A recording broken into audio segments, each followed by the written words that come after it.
Peyğəmbər özü də əza saxlayıb. Əza məclisləri olub. Mən indi sizə neçə mənbələrdən sözlər deyəcəm. Məsələn, Peyğəmbər gəldi, anasının qəbrinin kənarında dayandı. Anasının neçə ildən sonra gəldi, qəbrinin kənarında dayandı, ağladı deyirlər. Zarən Nəbi, Peyğəmbər ziyarət elədi. Qəbrə ummih, anasının qəbrin, bəkə və əbka. Ağladı, təkcə ağlamadı, ağlatdı insanları. Elə danışdı, elə sözlər dedi, orada olan insanları da ağlatdı neçə ildən sonra.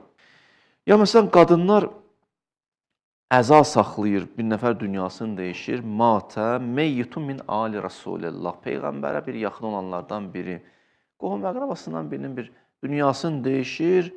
Fəçtəmə'an nisa. Qadınlar yığışır bir yerə. Yəbkinə aleyhi. Başlayırlar ağlamağa, göz yaşı tökməyə, əza saxlamağa. Qamə Ömər.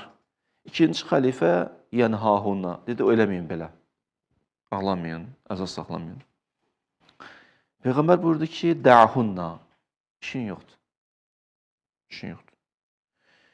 Də'hunna ya Ömər. İşin yoxdur. Fə innəl eyn damiyə. Gözdən yaş axar. Vəl qəlbi musab. Qəlb dərd görər.